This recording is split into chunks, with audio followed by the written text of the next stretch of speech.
Performance turns are a fast turn with the canopy while staying stable. A performance turn will cause the canopy to dive more because you almost swing behind the canopy a little bit during the turn. It is possible in some canopies to pull your toggle down so quickly that it causes line twists or causes the canopy to become unstable. In a performance turn, you're going to pull one toggle down very quickly and see how the canopy responds.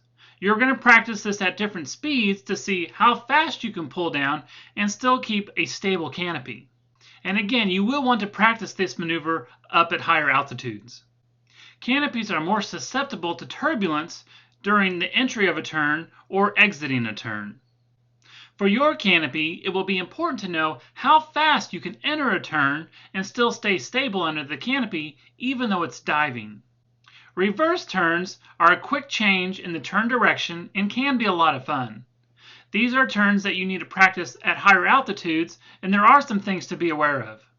Reverse turns will help you learn how fast you can enter a turn with a toggle and then how fast you can reverse that turn to the other side without getting into line twist. To practice the reverse turns, you're going to start with a smooth 90-degree turn to the right, let up, and once the canopy levels out just for a split second, you're going to want to enter a 180-degree turn in the opposite direction. As you're doing the reverse turns, you're going to watch for any signs of a line twist. This may indicate that the speed that you entered the turn was just slightly too fast for that canopy. Smaller canopies are more susceptible to line twist caused by hard turns or reverse turns.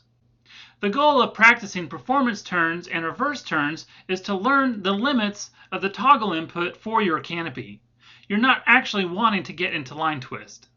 You'll want to practice these maneuvers at higher altitudes above the decision altitude of 2,500 feet. If by chance you get into an issue or have line twist that you can't kick out of, you will need to make a decision at 2,500 feet whether or not you can land the canopy safely or cut away and use your reserve. As all jumpers start converging into the landing area, there is the potential for a collision with other jumpers. One common cause of this is that some jumpers get so focused on the target area that they're aiming for that they forget to look around and look for other traffic.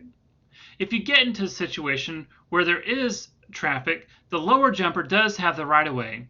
Remember, it takes two jumpers to have a collision and only one jumper who's vigilant to avoid a collision.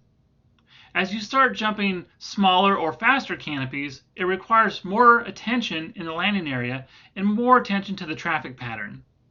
Faster canopies give you less time to react in these types of situations. And remember, if you do get into a situation where you face a potential collision or an obstacle that you hadn't seen, you can go into a braked flight position to slow things down a little bit to give you some more time to make a decision.